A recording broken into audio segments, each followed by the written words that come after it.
tu vas entendre n'est pas la voix d'un animateur des radios et télévisions. La voix que tu vas entendre n'est pas la voix d'un influenceur des réseaux sociaux. La voix que tu vas entendre n'est pas la voix d'un agitateur de foule. La voix que tu vas entendre n'est pas la voix d'un fanatique religieux. La voix que tu vas entendre est la voix qui te parle de la dernière heure. Que tu sois président, ministre, député, juge, savant, chef des armées, chef religieux, riche ou pauvre, quel que soit ton rang et ta classe sociale, tu demeures un humain. C'est pour cette raison que tu dois écouter la voix de la dernière heure.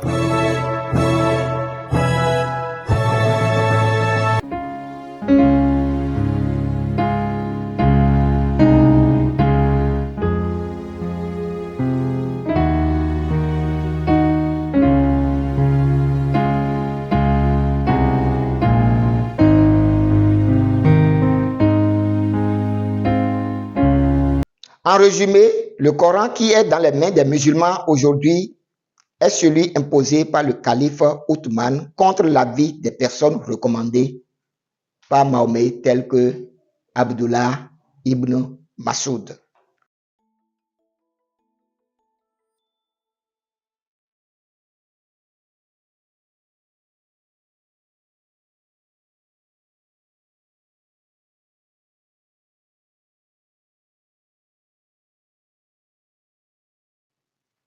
Je proclame la paix du Seigneur sur votre maison. Je suis l'apôtre Jean du Bénin, mandaté par le Sauveur Seigneur Jésus-Christ pour vous aider à comprendre la vérité avant qu'il ne soit trop tard. Parce qu'il est écrit dans Osée chapitre 4, le verset 6, « Mon peuple périt faute de connaissance ». Je sors et je parle parce que mon appel selon Ézéchiel 3, verset 18 à 21 m'oblige à le faire pour ne pas avoir le sang de cette génération sur mes mains. Je suis sorti par la grâce du Seigneur Jésus pour éclairer ceux et celles qui cherchent réellement le paradis et la vie éternelle, mais qui sont trompés par les dirigeants religieux de notre temps. Mais avant toute chose, je proclame selon les recommandations du Seigneur que celui qui voudra écouter, écoute, et que celui qui ne voudra pas, n'écoute pas. Cette émission est la 6e sur le Coran démystifié et la dernière. Dans la précédente, nous étions arrivés à la conclusion que le Coran est pour les Arabes et non pour les Africains et les non-Arabes. Après maintes investigations sur le Coran, nous sommes arrivés à l'évidence qu'il n'est pas descendu du paradis. Aujourd'hui, pour commencer notre émission, nous allons poser une question en ces mots. Comment le Coran, qui est dans les mains, qui est partout de nos jours, a vu le jour? Tous les livres ont leur histoire. La Bible a son histoire. Le Coran a aussi la sienne. Mais dire qu'il est descendu du paradis est un mensonge qui a traversé des siècles parce que les gens ne pouvaient pas sonder les hadiths et le Coran parce qu'ils sont en arabe. Mais aujourd'hui, nous avons la facilité de traduire, de rechercher et d'avoir sous la main tous les livres qu'il faut pour faire les recherches et comprendre de quoi le Coran est fait. Et cette émission est la dernière sur le Coran démystifié pour vous donner les sources du Coran qui est dans vos mains en tant que musulmans. Si vous ne connaissez pas l'histoire du Coran, qu'on dit livre révélé, en dehors de tout ce que nous avions déjà dit, en ce moment, nous vous racontons l'histoire du Coran. Pour commencer, nous allons lire Sahih al-Bukhari, hadith 5004. Raconté par Anas bin Malik. Quand le prophète est mort, personne n'avait compilé et enregistré le Coran en entier, à l'exception des 4 personnes. Abu ad-Darda, Muhad ibn Jabal, Zaïd ibn Thabit et Abu Zaïd. Anas ajoute, nous l'avons hérité d'eux. Ce hadith que nous venons de lire nous dit que le Coran tel qu'on le voit aujourd'hui, composé de 114 chapitres, etc., n'existait pas du vivant de Mahomet. C'est-à-dire que personne n'avait aucune idée précise du nombre de chapitres et de versets qu'il pouvait contenir. Il n'existait pas comme un livre entier, comme on le voit aujourd'hui. Dans ce cas, comment étaient conservés les récits du Coran du vivant de Mahomet? Pour répondre à cette question, nous allons lire la Sunna At-Tirmidhi 2876. Le messager d'Allah a envoyé des hommes en expédition et leur a fait réciter ce qu'ils mémorisaient comme des versets du Coran. Chacun d'eux lui a répété ce qu'il connaissait comme des versets. Lorsqu'il arriva au plus jeune d'entre eux, celui-ci dit: Je connais tel et tel verset et je connais la sourate Al-Baqarah. Tu connais la sourate Al-Baqarah, lui dit le prophète. Oui, répondit-il. Va, tu seras leur émir, lui dit le prophète. Un des nobles parmi eux dit alors: Ô messager d'Allah, je n'ai pas appris la sourate Al-Baqarah pour la simple raison que j'ai craint de ne pas veiller en prière avec. Le prophète lui répondit: Apprenez le Coran, récitez-le et récitez-le, car le Coran, pour celui qui l'apprend, le récite et veille en prière avec, est comme un sac rempli de musc dont l'odeur se répand dans tous les endroits. Et l'exemple de celui qui l'apprend puis dort sans le réciter, c'est comme s'il dort avec du musc à l'intérieur de lui-même. Vous avez entendu? Donc, on voit qu'au temps de Mahomet, il faisait réciter et mémoriser les versets coraniques à ses adeptes et à ses proches. Là, si vous avez mémorisé plus de versets que d'autres, vous pouvez le représenter. C'est pourquoi il a dit au jeune garçon: Va, tu seras leur émir, parce qu'il avait mémorisé la sourate Al-Baqarah, alors que les anciens qui étaient avec lui ne l'avaient pas fait. C'est pourquoi il leur disait: apprenez le Coran, récitez-le et récitez-le, car le Coran, pour celui qui l'apprend, le récite et veille en prière avec, est comme un sac rempli de musc dont l'odeur se répand dans tous les endroits. Donc, le Coran était mémorisé et récité. Mais est-ce que cette méthode était fiable pour conserver en intégralité tous les textes du Coran? La réponse est bien sûr non. Voici quelques preuves dans les hadiths. Mahomet même aurait dit dans Sahih Muslim 1725 ceci: Rafraîchissez constamment votre connaissance des livres sacrés ou renouvelez toujours votre connaissance de ces livres sacrés. Et parfois il mentionnait le Coran, car il est plus susceptible d'échapper à l'esprit des hommes que les animaux entravés. Et le messager d'Allah a dit: Aucun de vous ne devrait dire j'ai oublié tel ou tel verset sans qu'il ne soit obligé de l'oublier.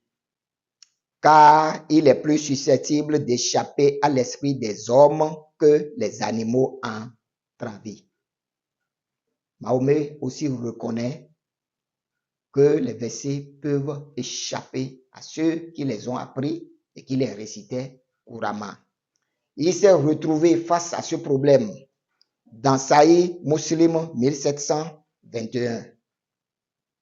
Aïcha a rapporté que l'apôtre d'Allah a écouté la récitation du Coran par un homme dans la mosquée. Sur ce, il a dit: Qu'Allah lui fasse miséricorde.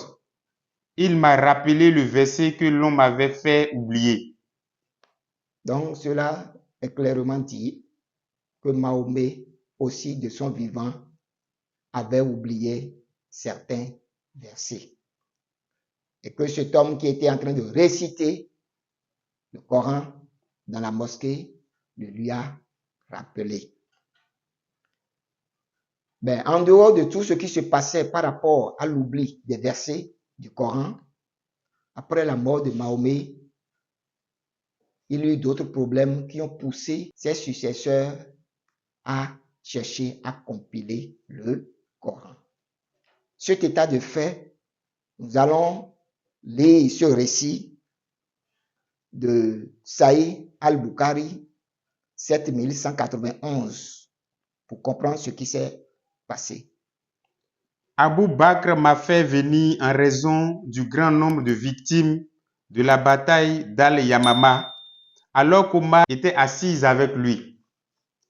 Abou Bakr me dit, Omar est venu me voir et m'a dit, un grand nombre de ceux qui ont mémorisé et ont enseigné le Saint-Coran ont été tués le jour de la bataille d'Al-Yamama. Et je crains que les pertes parmi ceux qui ont mémorisé le Saint-Coran n'augmentent pas sur d'autres champs de bataille, ce qui pourrait entraîner la perte d'une grande partie du Coran. C'est pourquoi je considère qu'il est souhaitable que tu, c'est-à-dire Abou Bakr, rassemble le Coran. Je dis, comment aurais-je fait quelque chose que le messager d'Allah n'a pas fait? Omar a dit, par Allah, c'est quelque chose de bénéfique. Omar n'a cessé de me presser jusqu'à ce que Allah m'ouvre la poitrine pour ce pourquoi il avait ouvert la poitrine d'Omar et j'étais du même avis qu'Omar. Abou Bakr me dit alors à Zaïd, tu es jeune homme sage, nous n'avons aucun soupçon à ton égard. Tu écriras l'inspiration divine pour l'apôtre d'Allah. Tu devrais donc rechercher les fragments du Coran et les rassembler en un seul livre. Zaïd ajouta, par Allah, si Abou Bakr m'avait ordonné de déplacer une montagne parmi les montagnes, cela n'aurait pas été pénible pour moi que de m'ordonner de rassembler le Coran. Alors je dis à Omar et Abou Bakr, comment pouvez-vous faire quelque chose que l'apôtre d'Allah n'a pas fait? Abou Bakr répondit, par Allah, c'est quelque chose de bénéfique. Zaïd ajouta, il, c'est-à-dire Abou Bakr, continua à me presser jusqu'à ce qu'Allah m'ouvre la poitrine pour ce pourquoi il avait ouvert les poitrines d'Abou Bakr et d'Oumar, et j'étais sur le point du même avis qu'eux. J'ai donc commencé à compiler le Coran en le recueillant à partir de tiges dénudées de palmiers, dattiers, de morceaux de cuir, de peau, de pierres et de poitrines d'hommes qui avaient mémorisé le Coran. J'ai trouvé les derniers Sirat at-Touba, en vérité un messager, c'est-à-dire Muhammad, issu de vous, est venu à vous. Sourate 9, versets 128 à 129, de Kouzaïma ou Abi Kouzaïma, et j'y ai ajouté le reste de la sourate. Les manuscrits du Coran sont restés avec Abou Bakr jusqu'à ce qu'Allah le ramène à lui. Puis il est resté avec Oumar jusqu'à Allah le ramène à lui. Et ensuite avec Hafsa bin Oumar. Ce récit nous confirme que du vivant de Mahomet, le Coran n'a pas été rassemblé en un seul livre comme vous le voyez aujourd'hui. C'est pourquoi Zayd ibn Thabit a dit, comment oserais-je faire quelque chose que le messager d'Allah n'a pas fait? Et les gens lui ont dit que c'était bénéfique. Qui étaient ceux-là qui avaient cherché à faire la compilation du Coran parce que tous ceux qui l'avaient mémorisé dans chaque croisade, c'est-à-dire les djihad dont parlent les musulmans, mouraient. Donc on parlait du premier calife qui a succédé à Mahomet. C'était Abou Bakr. Abou Bakr n'avait pas eu l'idée de compiler le Coran. C'était Omar. Omar était le calife qui a succédé à Abou Bakr. Il a été le deuxième calife après Mahomet. Donc, c'est lui qui a suggestionné à Abou Bakr la compilation du Coran. C'est ce qu'il disait. Abou Bakr était assis et Omar était à côté de lui. Mais c'est Omar qui l'a convaincu de chercher à faire une compilation du Coran parce que la plupart de ceux qui l'avaient mémorisé mouraient dans le djihad. Donc, tous ceux qui avaient mémorisé certains versets qui étaient morts au combat étaient partis avec les versets qu'ils avaient mémorisés. Et ils ont constaté avec le temps que tous ces chapitres étaient en train de partir. Maintenant, ils ont décidé, avec ceux qui sont là maintenant, de rassembler tout ce qui pouvait rester pour en faire un livre.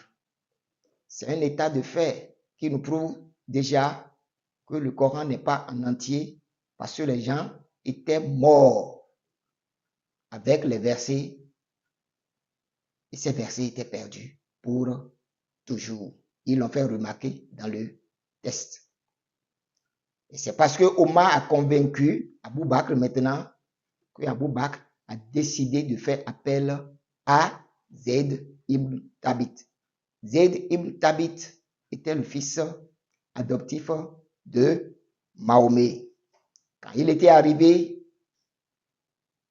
les deux l'ont convaincu de se mettre à l'œuvre pour la compilation du Coran. C'est pourquoi il a dit, j'ai commencé à compiler le Coran en le recueillant à partir de tiges dénudées de palmiers dattiers. Est-ce que vous voyez? De morceaux de cuir, de peau, de pierre et de poitrine d'hommes qui avaient mémorisé le Coran. Donc les gens essayaient d'écrire à leur manière certains versets, des sourates sur quelque chose pour s'en rappeler. Il a recueilli ces versets par-ci, par-là, et il était arrivé à la conclusion qu'il y avait les derniers versets qu'il n'avait pas trouvés, si ce n'est chez Khuzaïma ou Abi Khuzaïma. Et quand il a fini la compilation, il les a remis à Abou Bakr. Après la mort d'Abou Bakr, Omar est devenu calife. Omar a hérité des parchemins que Abou Bakr a fait compiler. Maintenant, quand Omar est décédé, Omar a laissé les parchemins à sa fille Hafsa. Donc, on en était là concernant le Coran. C'était la première version de la compilation du Coran. Cette version du Coran compilée par Zayd ibn Thabit fut contestée par Abdullah ibn Masoud. Mais qui était Abdullah ibn Masoud? Lisons Sahih al-Bukhari 3808.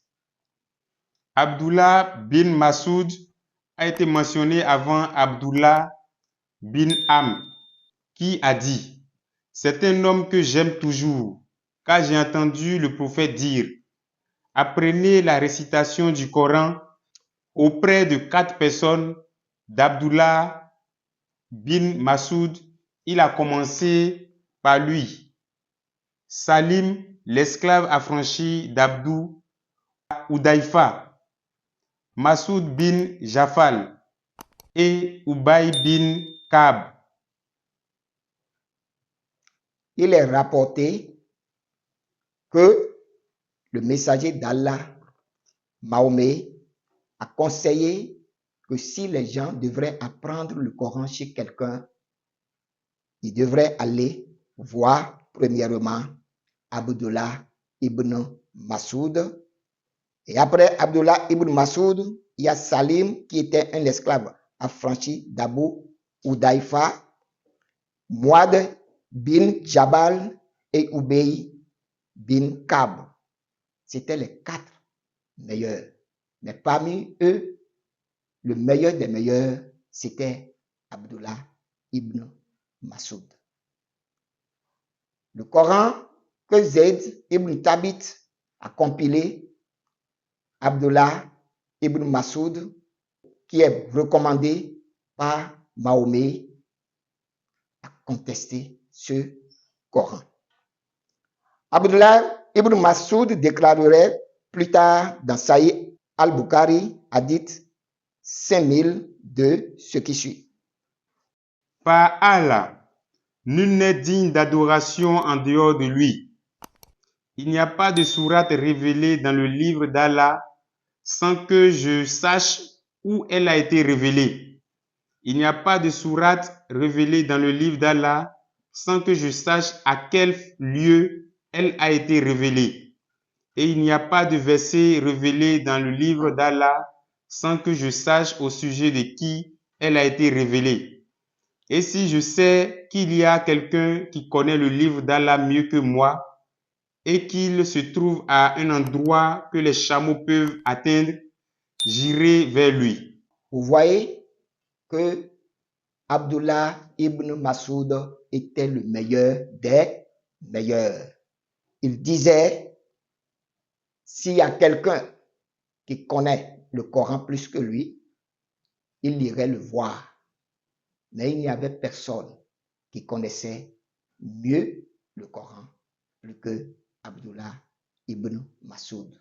Mahomet même l'a désigné comme le meilleur des meilleurs. Mahomet l'a recommandé. Mais quand il s'agissait de la compilation du Coran, Ibn Massoud n'a pas été associé à cette compilation.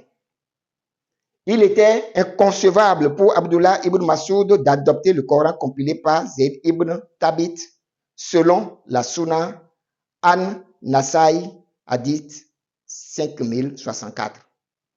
Il a été rapporté qu'Abu Wa'il a dit, Ibn Massoud s'est adressé à nous et a dit, comment voulez-vous que je récite selon la récitation de Zayd ibn Thabit alors que j'ai appris 70 sourates de la bouche du messager d'Allah pendant que j'étais avec les autres garçons à 2 nattes. Vous entendez? Zayd ibn Thabit était à 2 nattes. Puisque pour classer les gens au cours des prières, il faut que les devanciers restent devant. Donc, il était à 2 nattes derrière Ibn Massoud.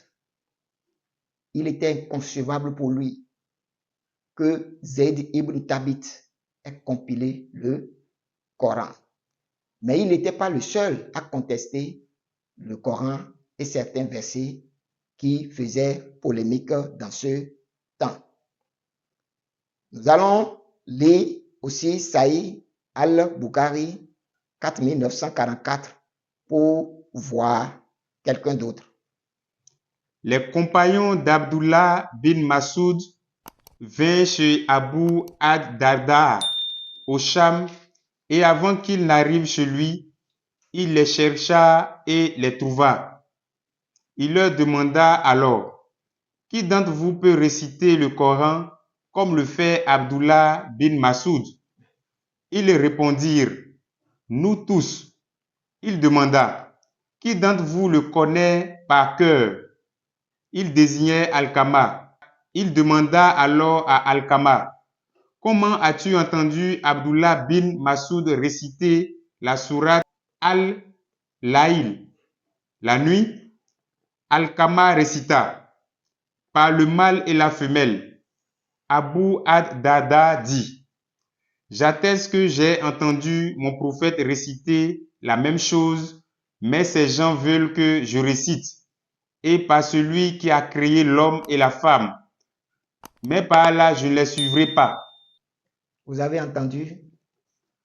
Abu ad-Darda était l'un des 4 qui étaient cités dans le premier hadith que nous avions lu, qui faisait partie des 4 personnes qui avaient compilé, qui avaient des exemplaires du Coran. Mais lui-même n'était pas d'accord sur un passage qui faisait polémique. Et ce passage était bien clair. Ils en ont parlé. La sourate qui parle de la nuit. On dit pas le mâle et la femelle.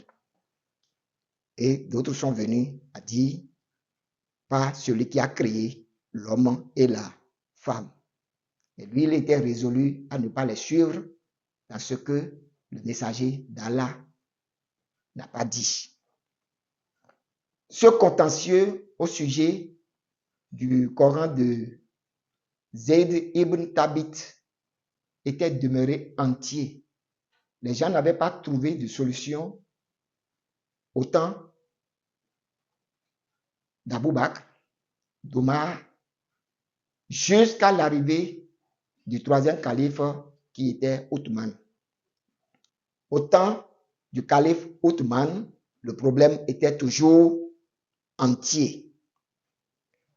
Donc, il y avait de différentes versions du Coran à cette époque-là. Mais pour régler le différend, le calife Othman a procédé d'une manière que nous allons voir. Lisons Sunan at-Tirmidhi 3104. Hudayfa est arrivé chez Uthman ibn Affan. Il revenait d'une expédition avec les gens de la Syrie dans la conquête de l'Arménie et avec les gens de l'Irak dans la conquête de l'Azerbaïdjan.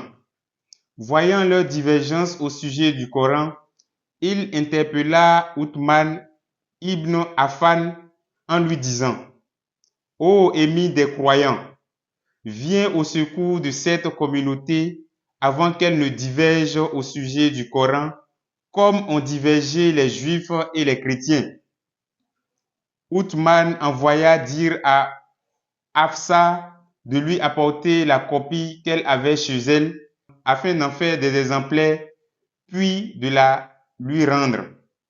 Hafsa lui envoya la copie qu'elle gardait chez elle. Uthman chargea alors Zayd ibn Thabit, Saïd ibn al-As, Abderrahman ibn al-Harith ibn Hisham et Abdallah ibn Az-Zubaï de faire des copies du Coran. Puis il l'a dit aux 3 hommes de Kouraïch. C'est sur ce sur quoi vous divergez avec Zayd ibn Thabit, écrivez-le dans le dialecte des Kouraïch, puisqu'il a été révélé dans leur dialecte. Ensuite, Uthman envoya les copies dans toutes les contrées du monde musulman. Ezuri a dit: Kharija ibn Zayd ibn Thabit m'a raconté que Zayd ibn Thabit a dit: je n'ai pas trouvé un verset de la sourate Al-Ahzab que j'entendais le prophète réciter. Il est parmi les croyants des hommes qui ont été sincères dans leur engagement envers Allah. Certains d'entre eux ont atteint leur fin et d'autres attendant encore. Et ils n'ont varié aucunement dans leur engagement. Je l'ai cherché et je l'ai trouvé chez Khuzaïma ibn Thabit ou Abi Khuzaïm et je l'ai ajouté à sa sourate. Ezuri a dit: ils ont divergé sur le mot tabout ou tabou. Les Koréichites ont dit tabout, tandis que Zaïd a dit tabou. Ils ont exposé leur divergence à Uthman qui leur dit: écrivez tabout car il a été écrit dans le dialecte des Koréiches. Ezuri a dit aussi: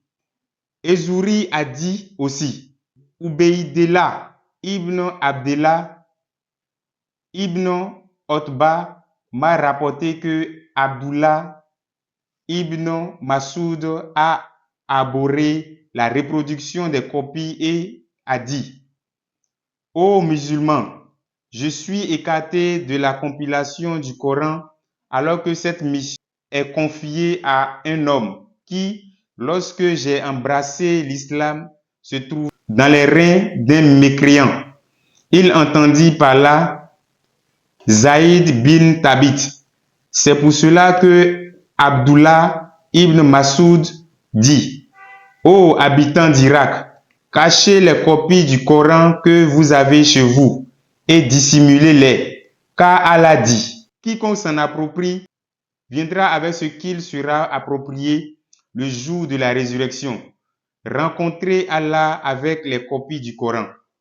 Et Zouri a dit: il m'a été rapporté que ces propos d'Abdullah ibn Masoud ont fait l'objet d'une répréhension de la part de certains compagnons distingués du prophète. Voilà une version de l'histoire sur la contestation du Coran de Zayd ibn Thabit. Abdullah ibn Masoud, quand bien même le troisième calife Othman était là, a décidé que les copies soient revues et recorrigées, malgré tout ce que Zayd ibn Thabit a fait. Masoud a toujours rejeté le Coran de Zayd ibn Thabit. Il y a eu même des différences au sujet des mots tabout et tabou.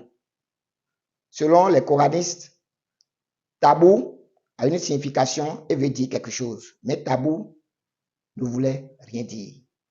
Cependant, Zayd voulait insérer tabou dans le Coran si les Koraïchites n'étaient pas là. Et il a fallu que Othman fasse la part des choses en disant que le Coran est dans la langue des Koraïchites, que raison soit donnée aux Koraïchites en maintenant tabout dans le Coran. Mais Ibn Masoud, qui avait sa version du Coran et les siens, il a décommandé à tous ceux qui avaient des versions du Coran que les autres cherchaient pour avoir un Coran complet, de les remettre à ces gens-là, parce qu'il n'a pas été associé à la compilation du Coran. Il disait même, quand il avait embrassé l'islam, que Zayd ibn Thabit était encore dans les reins d'un mécréant. Dans les reins d'un mécréant, peut-être qu'il n'était pas encore né, puisqu'on disait que Zayd ibn Thabit était un jeune garçon. Comment on peut confier cette lourde responsabilité à un jeune qui n'avait pas l'expérience de la chose? Donc, le problème demeurait.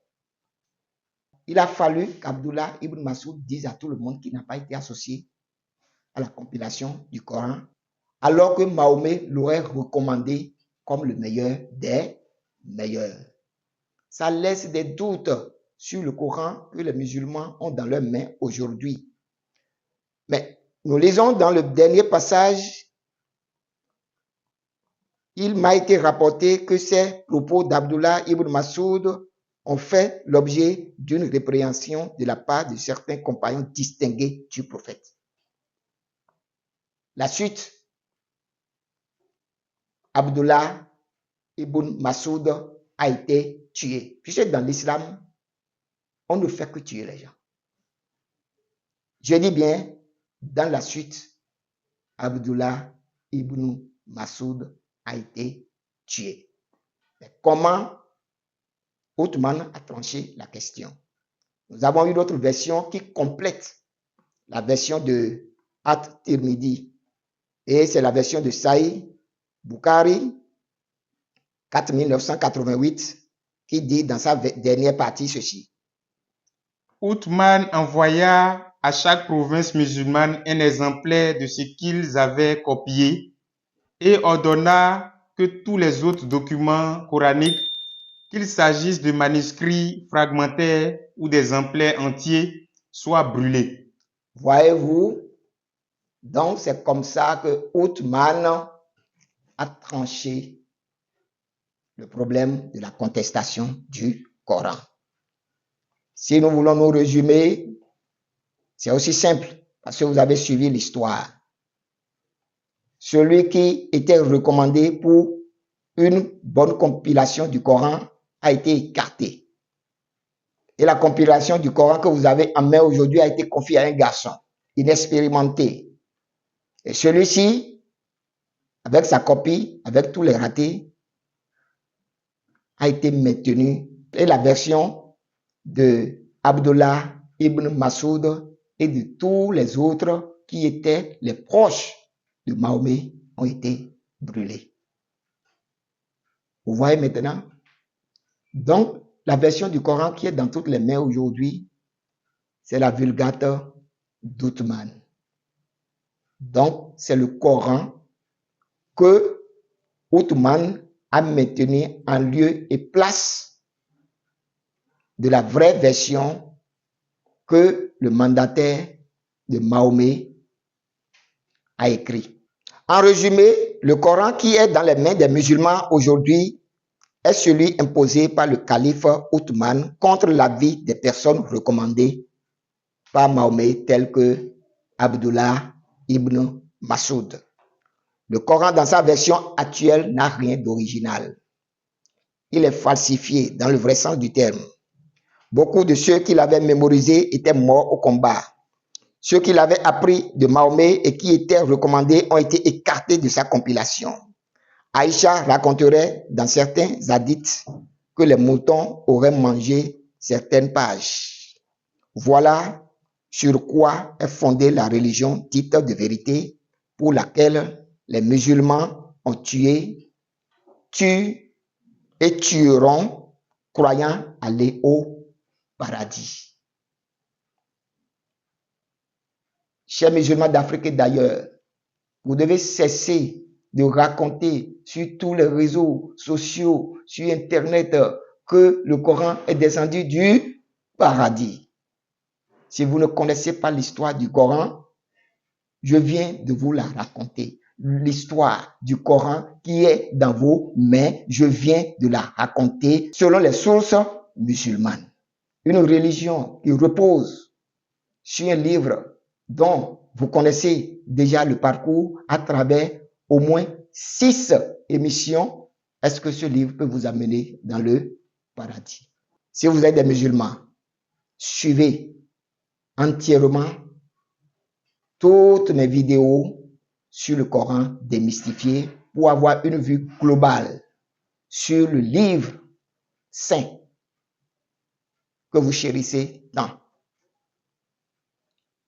Mais vous devez reconnaître à présent tout ce qui fait l'objet de votre foi ne repose que sur un livre dont l'origine vient d'être établie et dont les sources ont été exposées. Vous pouvez aussi faire les recherches et savoir dans l'avenir à quoi vous en tenir.